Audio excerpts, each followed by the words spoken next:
बड़ी खबर आपको दे दें मैनपुरी उपचुनाव से जुड़ी हुई, जहां ईवीएम की निगरानी कर रही है सपा। ईवीएम सेंटर पर सपा नेताओं की ड्यूटी लगाई गई है। ईवीएम की निगरानी के लिए 8-8 घंटे की ड्यूटी लगी है। जसवंत नगर में ईवीएम पर अभिषेक यादव की नजर बनी हुई है, तो वहीं इटावा जिला पंचायत अध्यक्ष अभिषेक इनकी निगरानी कर रहे हैं। इस वक्त की ये बड़ी खबर, जहां इससे पहले समाजवादी पार्टी कई आरोप लगा चुकी है और इस बीच ईवीएम की निगरानी सपा कर रही है। मैनपुरी उपचुनाव का मतदान पूरी तरह से शांतिपूर्ण तरीके से निपट गया है। मैनपुरी की अगर बात की जाए तो जसवंत नगर विधानसभा, जो कि बेहद महत्वपूर्ण विधानसभा मानी जा रही है, उसकी मतपेटियां जो 483 बूथ थे, वहां की मतपेटियां यहां इटावा के दुग्ध महाविद्यालय में रखी गई हैं। कड़ी सुरक्षा व्यवस्था 2 लेयर में यहाँ सुरक्षा व्यवस्था की गई है। अंदर जहाँ स्ट्रॉन्ग रूम में पैरामिलिट्री जो मौजूद है ईवीएम की सुरक्षा कर रही है, वहीं बाहर जो आउटर गेट है यहाँ पर स्थानीय पुलिस प्रशासन लगा हुआ है। और आप देख सकते हैं इन तस्वीरों में कि इटावा के जो जिला पंचायत अध्यक्ष हैं अभिषेक उर्फ अंशुल यादव की बात की जाए, जो कि अखिलेश यादव के भाई भी हैं, वो भी बराबर यहाँ निगरानी रखे हुए हैं। हम उनसे बात करते हैं। भैया, जो ईवीएम की निगरानी की बात कही थी राष्ट्रीय अध्यक्ष की तरफ से, किस तरह की आप लोग निगरानी कर रहे हैं? देखिए, जिस प्रशासन ने जो व्यवस्था बनाई हुई है उसी के तहत उन्होंने हर पार्टी का एक आदमी यहाँ पर रहेगा। उन्होंने स्क्रीन लगाई हुई है, कैमरे 14-15 कैमरे लगभग लगे हुए हैं। स्क्रीन में लगातार मॉनिटर हो रहे हैं और वहाँ पे हमारे लोग बैठे हुए हैं और लगातार मॉनिटरिंग कर रहे हैं वहाँ पर उसकी। तो जो इसी तरह का कोई संशय या डाउट सी जो ये बात कही गई थी प्रशासन को लेकर? देखिए, जिस तरह से आप सभी जानते हैं, पिछले जब विधानसभा चुनाव आम चुनाव हुआ था, किस तरह से जगह जगह ईवीएम मिली थी, आप सबको पता है। कल रात को मैनपुरी में एक घटना हुई, वहाँ पे भी आप लोग को सुनने को मिला ईवीएम मिली। तो इस तरह से राष्ट्रीय अध्यक्ष जी का पहले से ही निर्देश थे, तो हम लोग पहले से ही सारी व्यवस्था जो प्रशासन ने दे रखी है उसी के तहत हम लोग अपनी ईवीएम सुरक्षा के लिए यहाँ लगे हुए हैं। और रात को जब स्ट्रॉन्ग रूम सील हुआ, हम लोग मौजूद थे और हम लोगों ने अपने सामने स्ट्रॉन्ग रूम सील कराया। सील कराने के बाद से ही लगातार जो व्यवस्था इन्होंने बनाई हुई है प्रशासन ने, हर दल का एक व्यक्ति रहेगा और 8-8 घंटे की 3 शिफ्ट में रहेंगे। तो वो लोग यहाँ मौजूद हैं और वो लोग अपना काम कर रहे हैं। कितनी टीमें आप लोगों ने बनाई हुई यहाँ पर? देखिए, 3 लोग रहेंगे, 8-8 घंटे हर उस पर एक आदमी रहेगा। हमारे साथ ही अखिलेश के भाई और जिला पंचायत अध्यक्ष थे, जिन्होंने दावा किया है कि 8 तारीख को समाजवादी पार्टी भारी बहुमत से जीतने जा रही है। मोहम्मद फारिक, एबीपी गंगा, इटावा। बढ़ेंगे खबरों में आगे। उत्तर प्रदेश में 10 जिलों में अब भव्य और मॉडर्न न्यायालय बनेंगे। इंटीग्रेटेड कोर्ट कॉम्प्लेक्स के लिए 400 करोड़ रुपए मिले हैं और एक पायलट प्रोजेक्ट भी इसके रूप में बनाया जाएगा। न्यायालय किस तरह से होंगे? सबसे पहले इसका एक पायलट प्रोजेक्ट होगा। यूपी में एकीकृत न्यायालय परिसर बनेंगे, सीएम योगी आदित्यनाथ ने कहा है। और इसके अंतर्गत एक छत के नीचे सारे कोर्ट होंगे। सुशासन में समय पर न्याय मिलना जरूरी है, सीएम का ये कहना है। पायलट प्रोजेक्ट के तौर पर 10 जिलों में जल्द ही शुरू होगा काम और सभी जिलों में भूमि की उपलब्धता हो गई है। महोबा, हाथरस, चंदौली, शामली, अमेठी, हापुड़, औरैया, सोनभद्र, संभल, चित्रकूट में ये न्यायालय बनेंगे। पहले एक पायलट प्रोजेक्ट बनाया जाएगा और उसके बाद ये एक बड़ी पहल है जो योगी सरकार में देखने को मिल रही है। बढ़ेंगे आगे। एक बड़ी खबर आपको कन्नौज से दे दें, जहां निकाय चुनाव को लेकर सपा अध्यक्ष का बड़ा बयान सामने आया है। निकाय चुनाव में अच्छा प्रदर्शन करेगी समाजवादी पार्टी, ये अखिलेश यादव का कहना है। निकाय चुनाव के लिए जल्द प्रत्याशी घोषित किए जाएंगे। मेयर, नगर पालिका अध्यक्ष पार्टी सिंबल से चुनाव लड़ेंगे, अखिलेश यादव ने कहा है। साथ ही कहा कि भाजपा के मेयर वाले जिलों में ज्यादा डेंगू फैला है। ये लोग आंकड़े छिपाते रहे हैं। लोग गंदगी की बीमारी से जान खो दी है उन्होंने। और उपचुनाव के मतदान को लेकर चुनाव आयोग पर सवाल भी अखिलेश यादव ने खड़े किए हैं। उपचुनाव को लेकर अखिलेश यादव का यह दावा है कि समाजवादी पार्टी ये चुनाव जीतेगी। और चलिए सीधा संबोधन सीएम योगी का सुनाते हैं। शहर के सभी मकान एक ऐसे कलर के दिखाई दे, उनमें नंबरिंग सिस्टम हो और साथ साथ न केवल जल निकासी और सीवर की उचित व्यवस्था हो, बल्कि यूटिलिटी डक्ट के रूप में भी पाइपलाइन हो या केबल के लिए अलग से यूटिलिटी डक्ट उस स्मार्ट रोड के माध्यम से दिखाई देगी। एलईडी स्ट्रीट लाइट के माध्यम से आपने नगर निकायों की तस्वीर को देखा होगा। 2017 के पहले तो लाइट ही नहीं आती थी और अगर कहीं आई गई तो बेतरतीब लगे हुए हेलोजन, कोई नीला है, कोई पीला है, कोई कैसे चलता था, कोई बुझा हुआ रहता था, कोई बहुत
कि लखनऊ में इंटरनेशनल एयरपोर्ट को चालू करने के साथ ही प्रदेश भारत सरकार की ओर से, रक्षा मंत्रालय की ओर से ब्रह्मोस मिसाइल बनाने का कारखाना भी इसी लखनऊ में लगने जा रहा है। युद्ध स्तर पर एक कार्रवाई चल रही है। अब बदल रहा है लखनऊ, और इस बदलते हुए लखनऊ को स्मार्ट सिटी के रूप में तेजी के साथ अपना एक नया स्थान बना रहे लखनऊ के साथ हम सबको भी उसी प्रतिबद्धता के साथ जुड़ना पड़ेगा, जिस प्रतिबद्धता के साथ आपने डबल इंजन सरकार को इससे पहले अपना आशीर्वाद दिया। और भाइयों बहनों, इस दिशा में सबसे पहले तो आपके नगर निकाय के चुनाव बहुत शीघ्र घोषित होंगे। नगर निकाय चुनाव के बाद लखनऊ को एक अवसर मिलेगा, एक इंटरनेशनल इवेंट को अपने सामने देखने का मौका। 10 से 12 फरवरी 2023 को लखनऊ में ग्लोबल इन्वेस्टर समिट के आयोजन का, जिसमें देश और दुनिया के 10,000 से अधिक उद्यमी और निवेशक लखनऊ में आकर के प्रदेश के विकास के बारे में एक विस्तृत कार्य योजना को आगे बढ़ाने का कार्य करेंगे। और मैं उस अवसर पर लखनऊ के प्रबुद्ध जनों का आह्वान करूंगा, यहाँ के उद्यमियों, यहाँ के व्यापारियों और समाज जीवन के विभिन्न पक्षों से जुड़े हुए सभी प्रबुद्ध जनों से मेरा आग्रह होगा कि हम लोग उसके अनुरूप वातावरण अभी से तैयार करें। ये सिटी हमारी, इसकी स्वच्छता, इसका संरक्षण, इसके पौराणिक और ऐतिहासिक पृष्ठभूमि को संरक्षित करते हुए इसको नए पर्यावरण के रूप में, एक स्मार्ट सिटी के रूप में विकसित करने के साथ ही देश और दुनिया की अत्याधुनिक सिटी के रूप में विकसित करने के लिए अगर हम सब मिलकर के सामूहिक प्रयास करेंगे तो कोई कारण नहीं कि लखनऊ में इतना पोटेंशियल न हो कि लखनऊ इस कार्यक्रम को आगे न बढ़ा सके। अवश्य बढ़ा सकता है। 100 वर्ष पुराना विश्वविद्यालय लखनऊ विश्वविद्यालय आपके पास, प्रदेश का टेक्निकल शिक्षा का एकमात्र विश्वविद्यालय जो एजुकेशन देता है वो लखनऊ में, एक बीयू के रूप में आपके पास आईएम लखनऊ, आपके पास तमाम केंद्रीय लेबोरेटरीज आपके पास है। प्रदेश का सबसे स्वास्थ्य का केंद्र, अच्छा केंद्र एससीपीजीआई लखनऊ में, और देश के सबसे बड़े स्वास्थ्य केंद्र के रूप में जब चर्चा होती है तो सबसे बड़ा मेडिकल कॉलेज के रूप में केसीएमयू भी लखनऊ के पास मौजूद है। लखनऊ की जन-जर्दोजी का कार्य वन डिस्ट्रिक्ट वन प्रोडक्ट के माध्यम से वैश्विक मंच पर अपनी नई पहचान बना रहा है। और भाइयों बहनों, अनेक ऐतिहासिक घटनाओं का साक्षी लखनऊ को उसके अनुरूप व गौरव दिलाने का कार्य हम सबको मिलकर के आगे बढ़ाना है। और इस विषय यहाँ के लोकप्रिय सांसद, मोहनलालगंज के लोकप्रिय सांसद और साथ साथ हमारे सभी यहाँ के माननीय विधायक, विधान परिषद सदस्यगण, ये सभी लोग मिलकर के लखनऊ को इस गौरव को उपलब्ध करवाने का कार्य करा रहे हैं। मेरी आप सभी प्रबुद्धजनों से अपील होगी कि हम लोग अभी से नगर निकाय में पिछले 5 वर्ष के अंदर हुए परिवर्तन को और तेजी के साथ से आगे बढ़ाने की जो कार्रवाई डबल इंजन की सरकार आगे बढ़ा रही है, हम मानते हैं इसमें भी और तेज गति लाने की आवश्यकता है, इसमें और तीव्रता लाने की आवश्यकता है।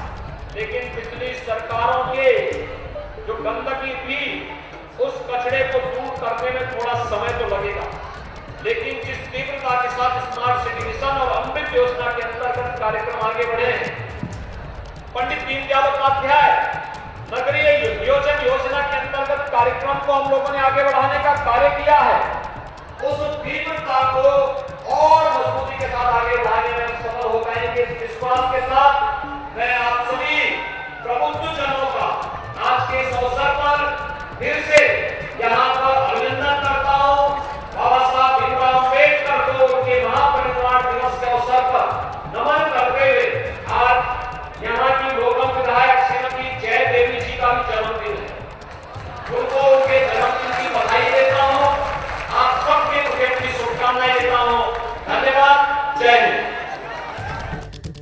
सीएम योगी आदित्यनाथ को आपने सुना प्रबुद्धजन सम्मेलन में लखनऊ में किस तरह से विकास कार्य किए जा रहे हैं और कैसे भविष्य में इन्हें और बढ़ाया जाएगा, इसके बारे में खुलकर सीएम योगी आदित्यनाथ ने बोला है। यहां रुकेंगे एक छोटे से ब्रेक के लिए, ब्रेक के बाद होंगी कुछ और बड़ी।